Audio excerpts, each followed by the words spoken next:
agenda for you this evening. Just a few housekeeping messages for you, first of all. Tonight's event is being recorded, and hopefully we will be able to display it on CAFRE TV at a later date, so those of you who couldn't tune in tonight won't miss a thing. You won't be able to unmute yourself, and the panel can't see you, and you can't see anyone else.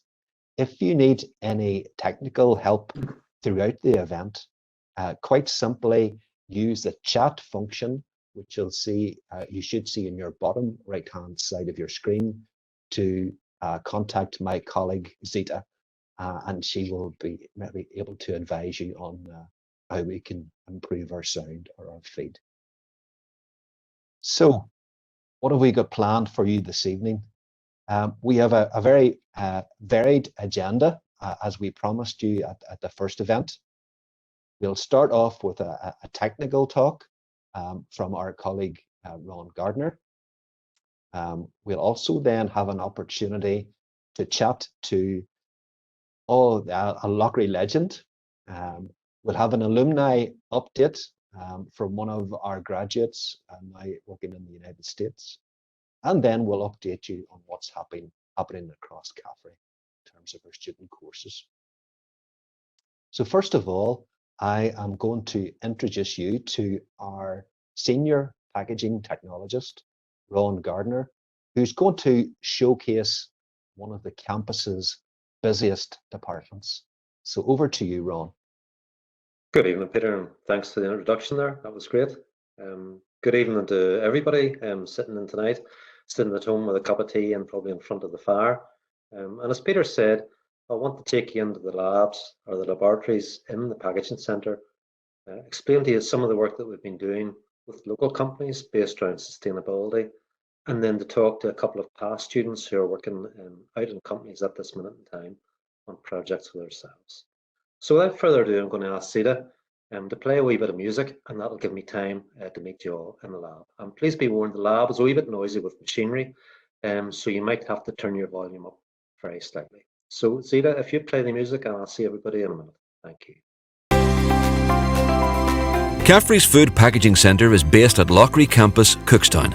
The centre is unique in Northern Ireland, providing a facility for evaluating packaging materials and distribution systems. It offers a wide range of testing facilities, including those for plastic films, cardboard boxes, and complete product packs. Our staff are packaging professionals accredited by the Institute of Materials, Minerals and Mining. We work with food and drinks companies offering a confidential support and advisory service. The centre also delivers accredited packaging training courses for those interested in working in the industry.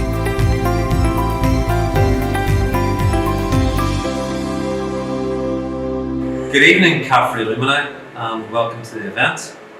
Tonight and this evening, you're currently in the Food Packaging Centre at Loughry College. I've been here now for 21 years, so I am assuming that most of you watching this I have taught. I am now currently the Senior Packaging Technologist for the Centre, and behind the camera we have Alexander. Good evening, Alex, how are you? Good evening, Rob. Alex, what's your job role within the college here?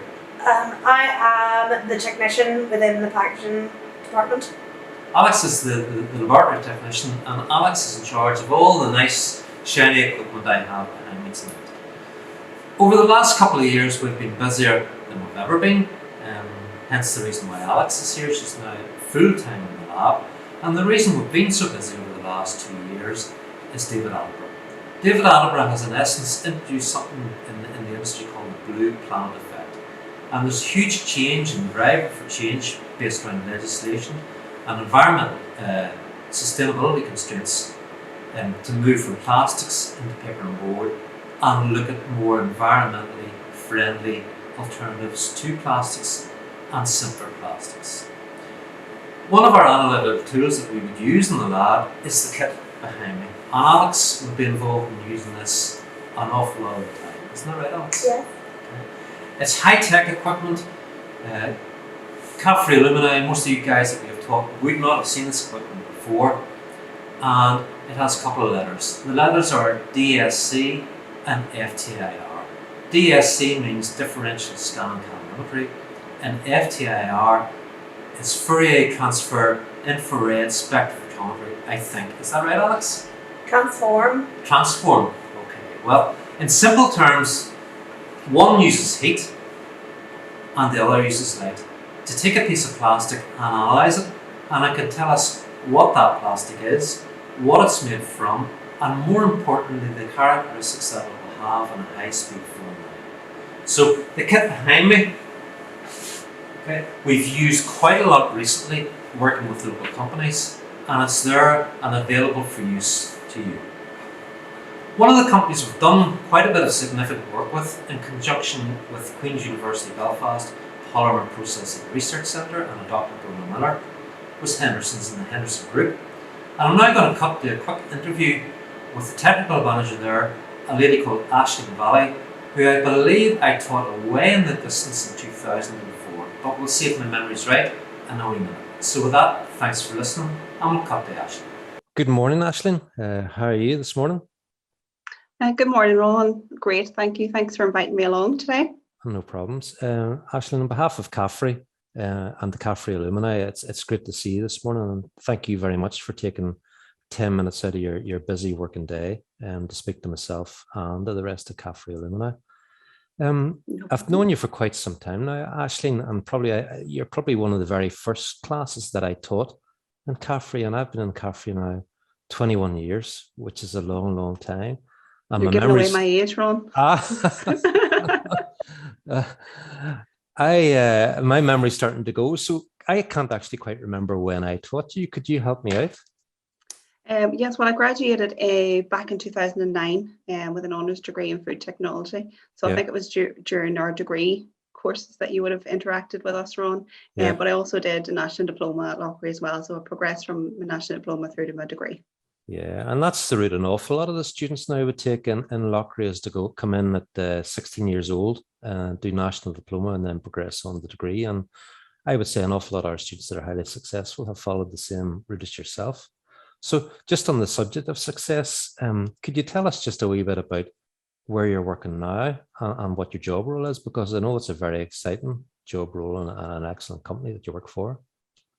Yeah, so at the moment I'm working for Henderson Group, and my role within that is the Group Quality Assurance Manager. So people who don't really know Henderson will know some of the brands that they're associated with. So they're the regional partner in Northern Ireland for Spar, Eurospar, Vivo Extra. So we also do have a food service division within the food group, and we also have a manufacturing site based in Randallstown making ready to cook meals.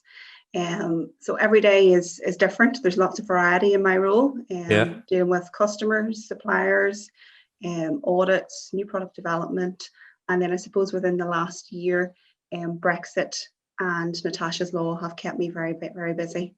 Yeah, you're very, very busy.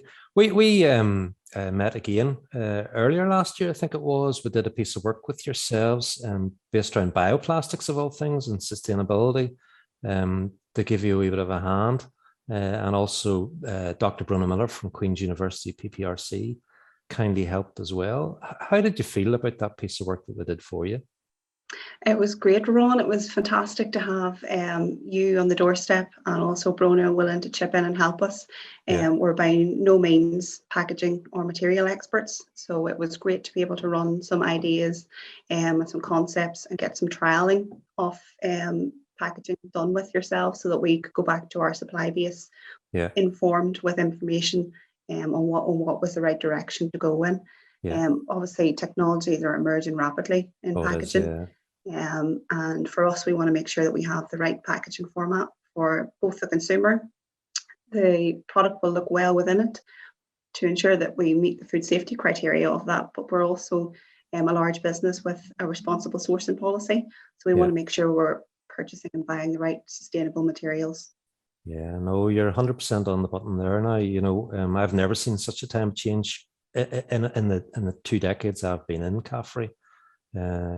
And it's great to work with companies like yourselves and help them along. And it's also great now that CAFRE has such strong links with not only Queen's University, but also Chuggas. So we're doing more and more projects, Aisling, with companies like yourselves, and us, not just food, but packaging, engineering, electronics, and retail, and helping them in this turbulent time of change.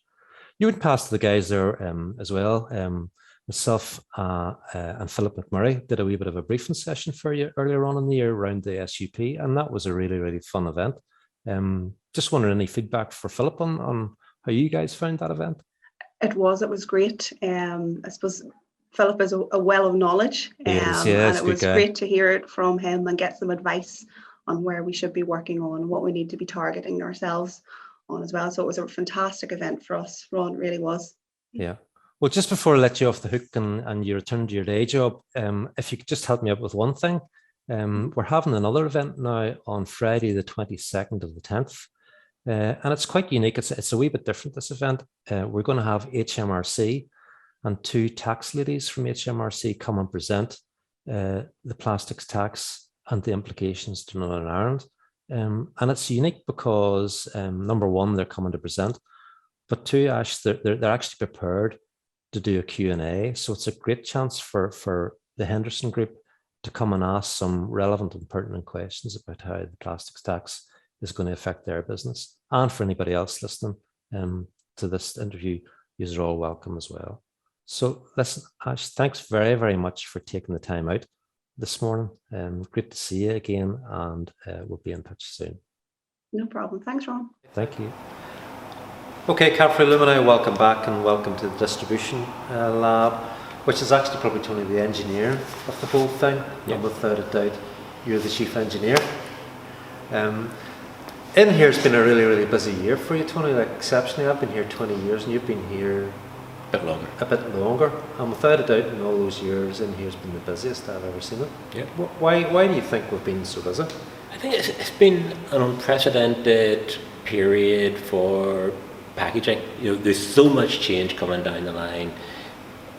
There's pressure to change materials, to lightweight materials, and people need confidence that when they do this, that it's going to work. So they're coming in, they're doing the testing before they're launching product to customers. I talked next door now about DSC and FTIR, and in here probably, well, without a doubt, the piece of kit that's used the most is this old Warhorse here, which is now 23 years old. 23 years old, and the most used piece of kit in the centre. Yeah. Well, what exactly does it do for the guys So, that far side of the screen? This is our vibration table.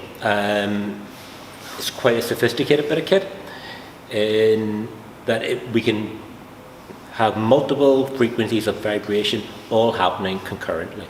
So we can simulate what happens in the back of a truck, on a railway carriage, in the back of an aircraft. We tend to use standard profiles, usually ISTA or ASTM profiles, but we also have the capability of developing our own. So we can develop particular vibration profiles to replicate or simulate an individual journey. That's where the sophistication comes in it, and I suppose in the repeatability.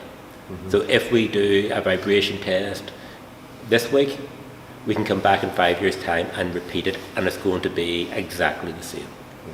And why do you think it's become so important, say, for the likes of Moy Park, and we're going to hopefully talk to the Rosemary Perry at the end. Why do you think it's become so important for them? Again, it's going back to why it's been a busy year. There's so much change taking place. Yeah. So many projects of new packaging, lightweight packaging. And we can't have a situation where customers are being disappointed again and again and again. So you've got to be confident when you're going out to the customer that what you're supplying with them is going to work. Yeah. And this is a way of helping you build that confidence. Yeah. It's a lot cheaper, a lot handier than shipping stuff out to customer, deciding whether or not it's okay when it gets there. And getting it back rolling and having to pay money for it. Absolutely. Yeah. And destroying product. We do a lot of testing here on small amounts of product rather than whole pallet loads that you need for a shipment trial. So Tony and Alex is still not to come out from behind the camera, have been exceptionally busy this year, and in particular with vibration testing, the number one used piece of kit in the centre.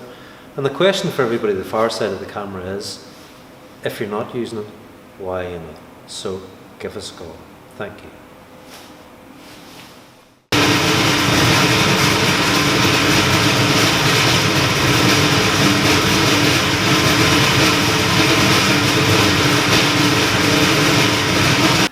So, Rosemary, welcome to CAFRE today. We've had a great morning session with the Australian Institute of Packaging, which I've really enjoyed with yourselves, some other companies, CAFRE and DERA, and really enjoyed the session. And just to say thanks for over the COVID period, you've kept us exceptionally busy.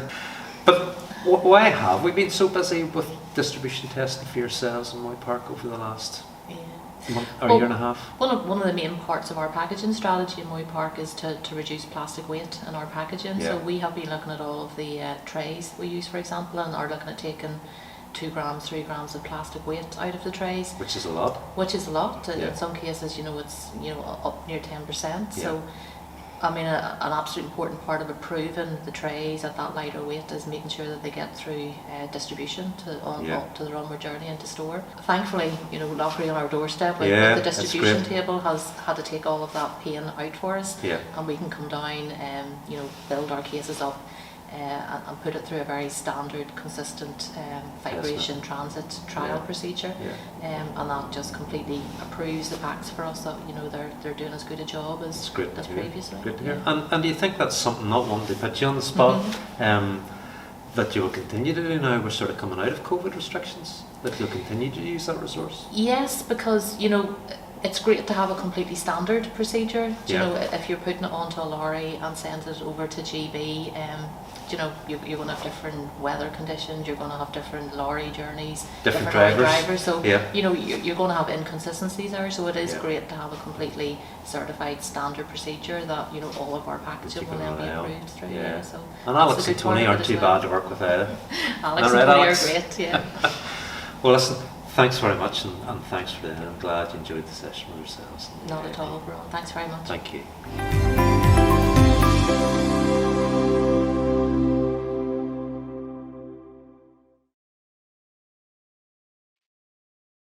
Thanks very much for that, Ron.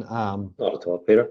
Just as a reminder for everyone who's maybe involved in packaging roles within our alumni here, the next in that series of those very well received future food packaging events runs again on the 22nd of October.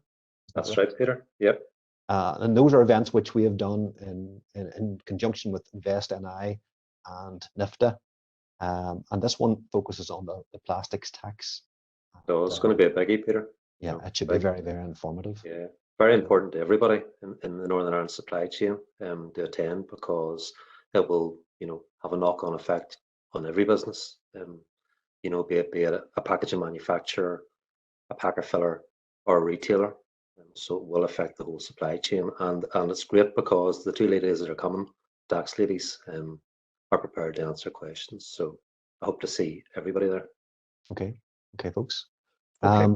Just to say as well, I think Ron and Tony look particularly well in their blue coats, their blue CAFRE coats. Striking, Peter.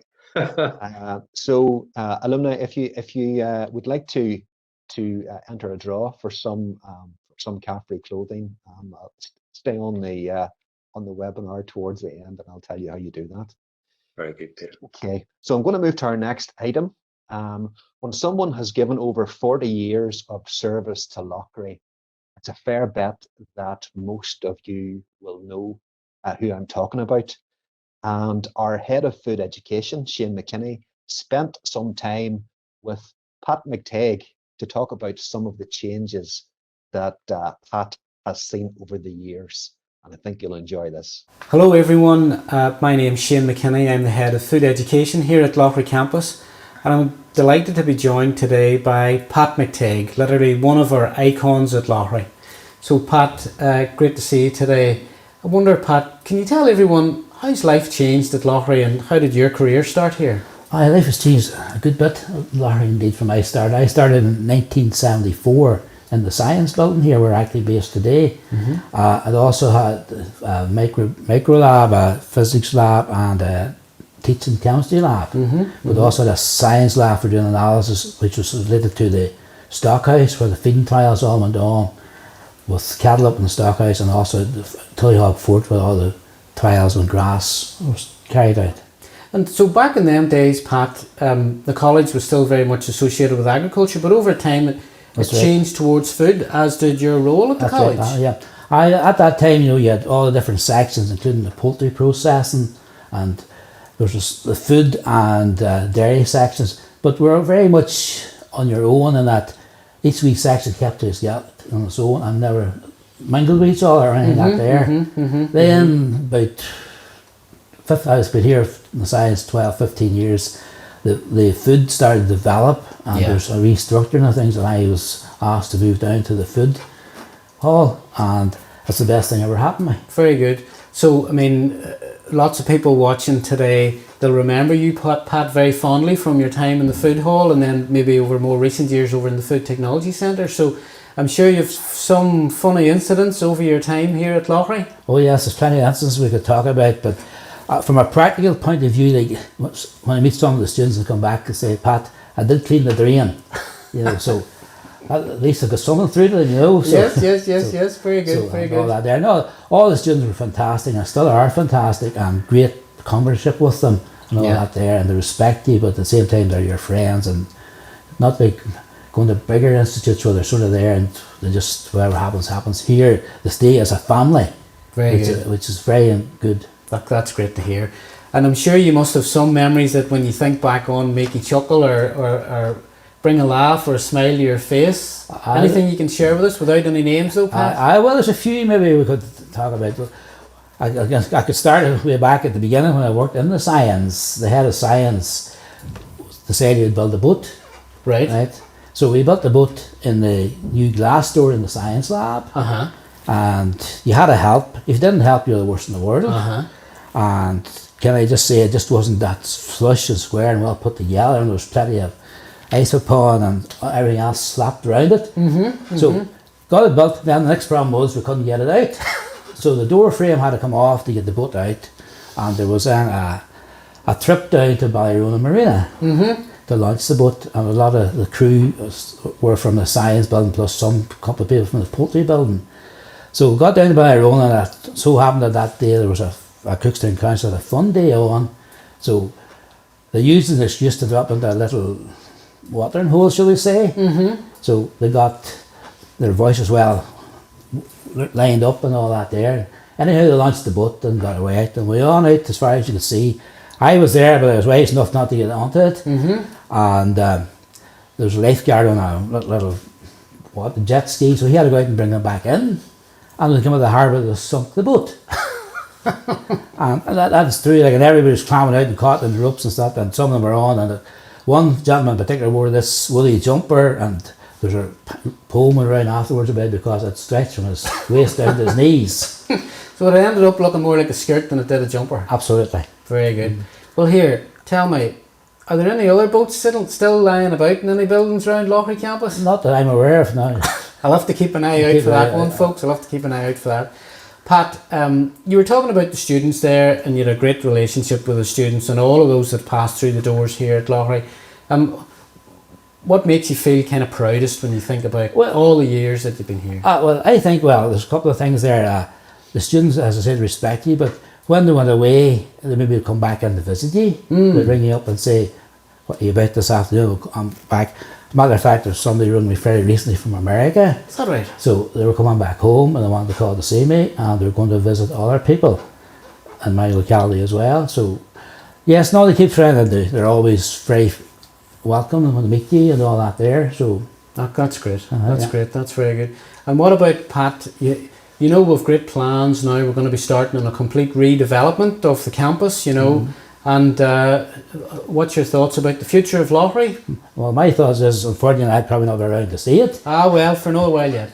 So it's very, very promising, and this massive spend in the next few years of a new science building, I believe, a new lecture theatres and a new student village. That's right. So the village will be much better than some of the students could refer to as the north wing of the old Lindsay Hall, where some had many as a party night in. Well, look, Pat, it's been great to catch up with you this afternoon. I think everybody that's been watching will have enjoyed that. and reflected on some of the great times and great stories that maybe Pat's going to share with me now afterwards. That's right. But look, Pat, for now, thanks very much. Great to chat. All right, thanks, Shane. Just brilliant. And everyone rest assured that Pat is still very much involved in the Food Technology Centre, mentoring both staff and students as part of his work. So the global reach of our CAFRE alumni is amazing, and at the first event we were joined by past students and staff from across the world. So for our alumni update this evening, we are off to the States. Gemma Cosgrove works for Saputo Dairy. She's based in California. She's the R&D manager for one of the top 3 cheese manufacturers in the USA. And when I caught up with Gemma this week, she was at the company's Wisconsin site. So it was good to touch base and find out what Gemma is doing now.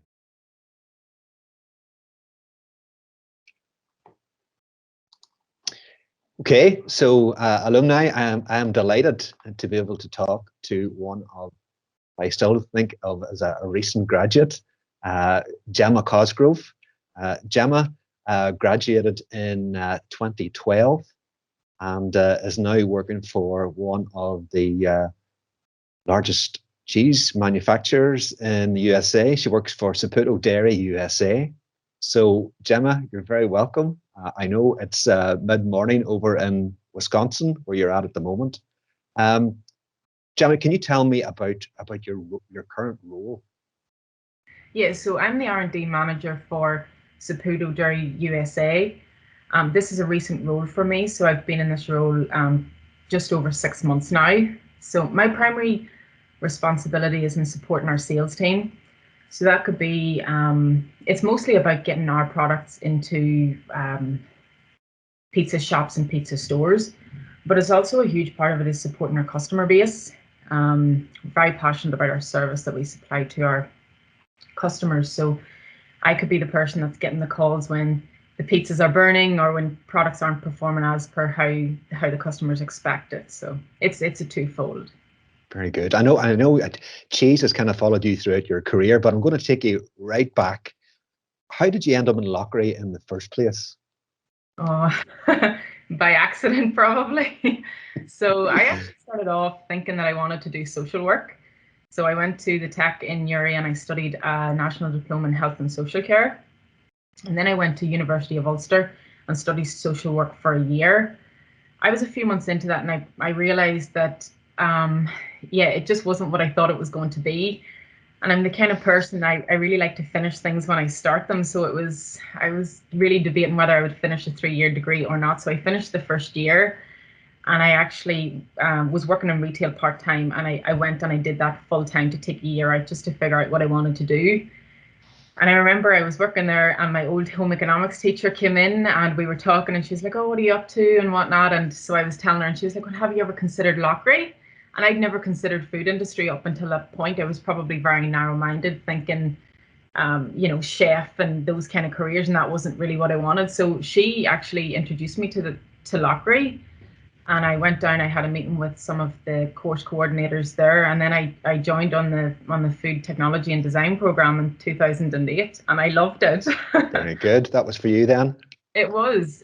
So tell me some of your. Let's start off with some of your academic highlights from your time at Loughry. Oh my gosh. I've never been super academic. So in high school, I probably just kind of muddled through. But I really did apply myself when I went to Loughry. I enjoyed what I was doing and I worked hard. And I have to say I studied hard in my final years as well.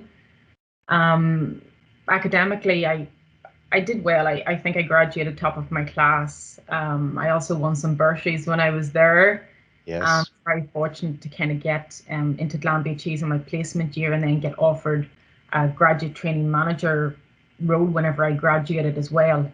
So Okay. I've been very fortunate. So just for our current students who are on the call this evening, placement or no placement, what would you recommend? I highly recommend a placement. I do. And I'll be honest, I actually started my placement off with another company. a crisp manufacturer company, and I just didn't really kind of fit in there. And I then was lucky to kind of transfer over to Glanbia, and I really enjoyed it. I think it opens up a lot of opportunities, it creates networks, and you just get that overview that you don't necessarily see even in a short-term placement, and certainly not without a placement. Okay, before we talk about where then Loughry took you to, give us some of your maybe non-academic highlights. What did you enjoy most while you were studying here? I think Loughry staff do a great job at organising events and outings for students throughout the year. So for me, I just always remember that there was something going on, whether it was a boot camp or whether it was a fundraising event or a trip to, you know, a food manufacturing facility. I was laughing about this. I remember being dressed as Minnie Mouse up in the streets of Cookstown walking fundraising. And we always had a lot of fun. All for a good cause. All for a good cause, yeah. So tell me, you went to Glanbia then when you graduated, and you worked there. What was your role at Glanbia? I worked in technical services in Glanbia, so I reported to the director there. That's probably the benefit of smaller companies, is that you get a lot of exposure and involvement into projects that you wouldn't necessarily get with larger organizations. It probably takes a little bit longer, but I worked there for 3 years in a technical services role, and I was part of a graduate trainee program. So this was a program that was actually governed out of England in the UK, and we got to do some placements over there, and also there was like some course and modules to support that in terms of leadership and, you know, building other professional skills as well. So it was good. It was nice to have the placement, and then you had this extra course that you were working towards with other students who just graduated as well. Very good. And I kind of set you on a bit of a global track then. Tell us a little bit about what you've done since. So I was with Glanbia for 3 years, and then I decided that I wanted to travel. So I left Ireland in 2014, and my intention was only ever to go for a year to basically travel, not to work. But I arrived there in November, and I got a call in February with regards to an opportunity for a cheese technologist with one of the largest dairy manufacturers in Australia. So I jumped at the chance. I moved down from North Queensland to Melbourne, and I was there for 5 years in a cheese technologist, and eventually up to a technical manager role.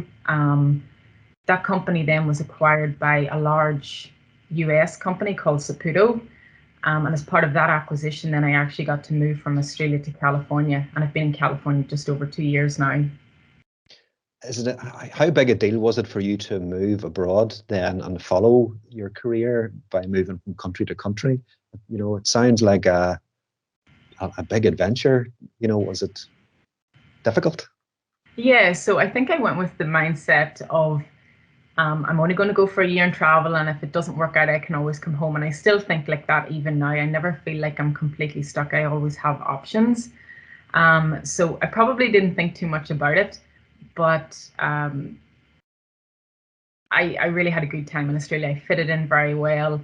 The work was good. The people were good. I mean, Melbourne is a fantastic city to live in for a start. There's always kind of sporting events and food and shows and concerts. So it's a very easy country to live in. I mean, disadvantage is it's so far from home. It's, you know, 27 hours door to door. So it's really a long commute. Yeah. And then the move from Australia to the US, actually, whenever I arrived here, I felt that difference was a lot greater. So culturally speaking, it was a bigger move, and it took a little bit longer to kind of settle in. And then work-wise, the exposure and just the way that the US work in comparison to the UK and Australia even was a lot different. You know, I mean, it's very driven by efficiency, productivity. You know, it literally comes down to pennies with regards business, because there are so many large dairy manufacturers here, and customers have the choice to go to whoever they want to for business. So it's very competitive in that way. What do you think the challenges are for the food industry in the USA? Are they similar to what we're experiencing at home? You know, we're experiencing things like labor shortages and fluctuations in raw material costs. Are those things happening in the States? Yeah, absolutely. So supply chain is a big one here that's really struggling. Workers throughout all industries are really, really short right now. We've been very fortunate that we've been able to retain staff at a good level, and to a certain degree we've been able to manage supplying customers without really shorting orders, which is it's a great thing to be able to do. But I would say that the biggest challenge is probably getting business and securing business, because there are so many customers, and they want the most cost-effective product.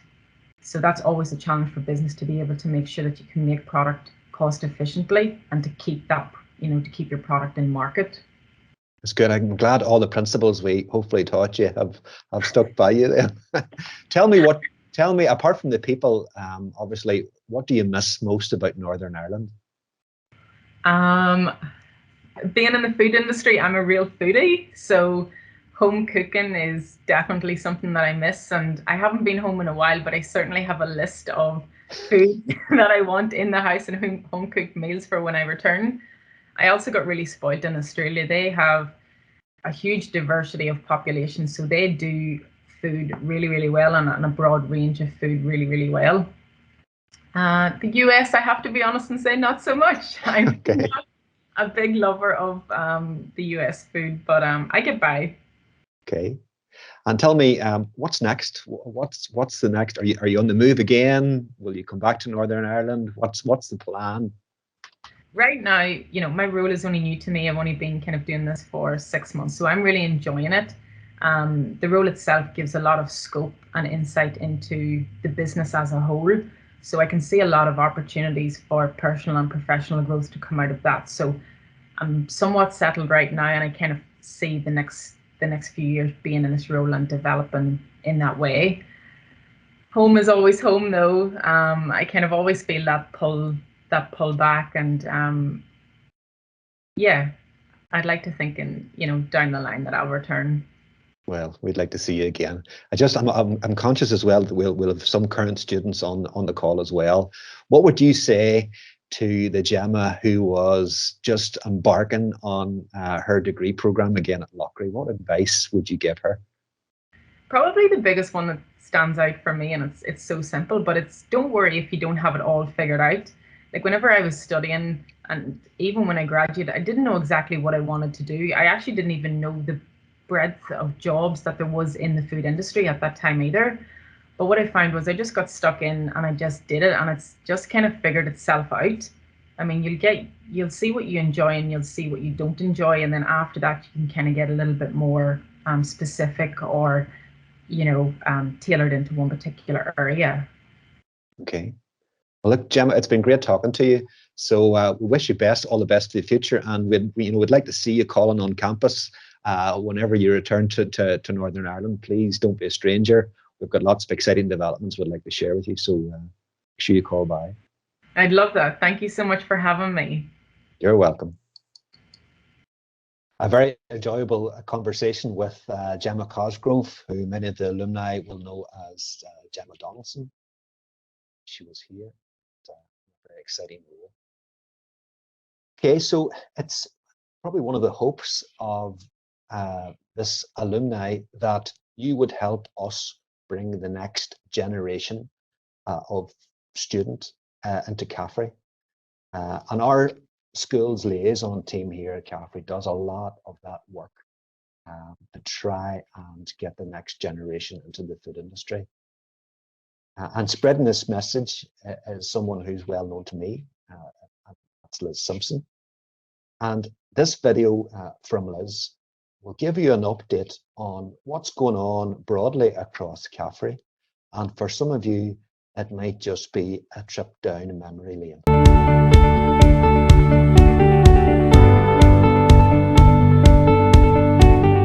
Welcome to CAFRE, and an even bigger welcome to Loughry campus.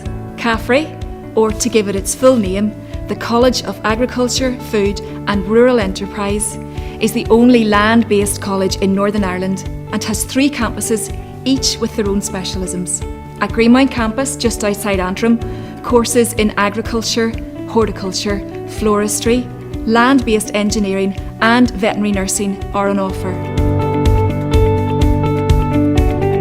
At at Enniskillen on campus, a range of equine management courses as well as work-based diplomas in agriculture are delivered.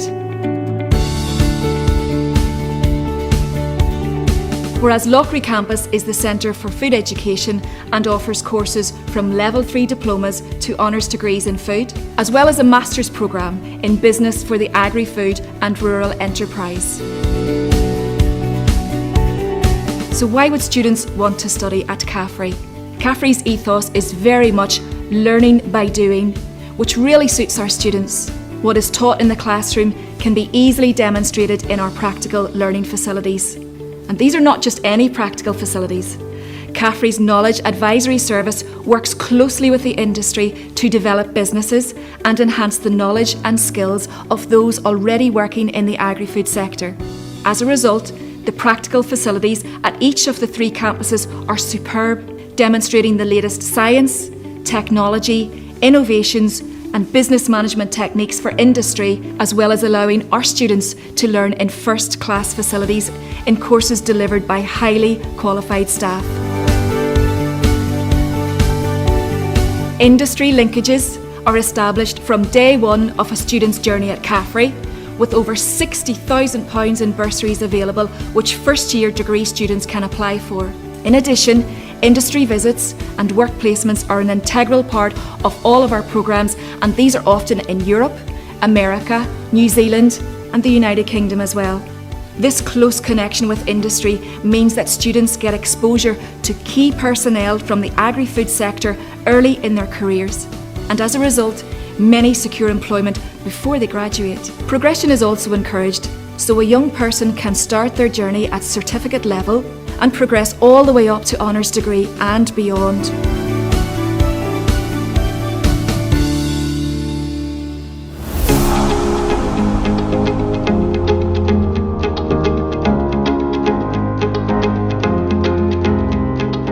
There is accommodation for over 300 students at the 3 campuses, which provides a friendly, caring environment where students can mix with other students, pursue cultural and sporting interests, and of course, enjoy themselves.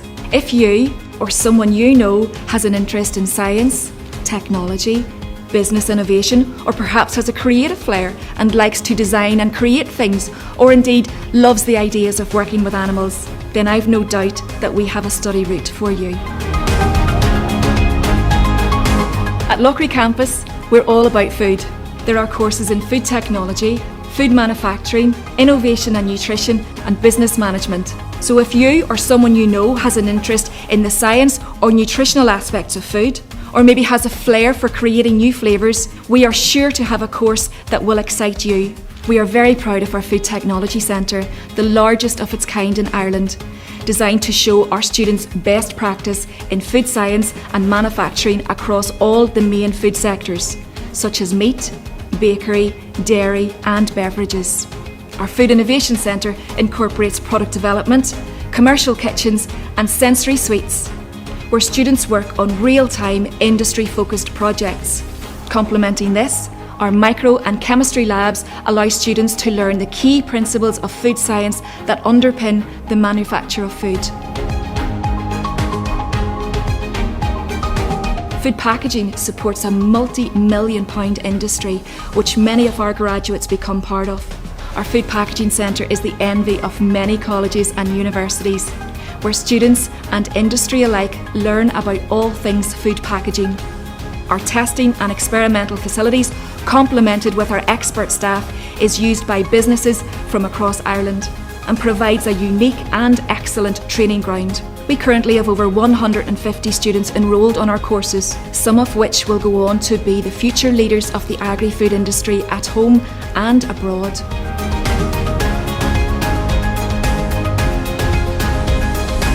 So finally, if you would like any further information about any of the courses on offer at CAFRE, please visit our website on cafre.ac.uk. The website is regularly updated with news and information related to student recruitment events, such as our virtual open days and our on-campus tours. Applications for the Level 2 and Level 3 courses open each year on the 1st of October and are made through the website, whereas applications for our foundation and honours degrees are made through the UCAS system. You can also follow us on @DiscoverCAFRE on Facebook or Instagram. And if you like what you see, please like and share our posts so that your friends and family can also be kept up to date with CAFRE news. Thank you.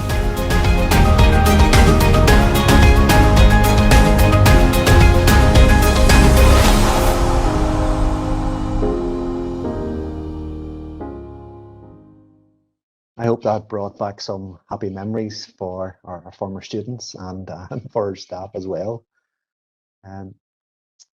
Just by way of a general campus update, we're at Loughry here and across our other CAFRE colleges, we're delighted to see some normality returning to us again, with our students going back to face-to-face classes, and that's a really, really welcome development. It also gives us some hope that at some stage we'll have face-to-face on campus alumni events, so please watch this space. That brings us to the end of our webinar this evening.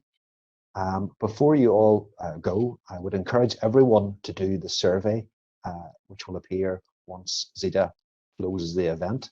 This is where you can opt into receiving some more emails relating to the alumni events. And if you'd like to be in with a chance of winning some CAFRE merchandise in the draw, we'd ask you to leave your contact details and we'll enter you into that draw. So it just leaves me to say thank you to my co-hosts, Ron Gardiner, Zita McNaher, and thank you to the IT team who made this all possible this evening. And have a pleasant and enjoyable evening, and we'll see you all soon. Thanks.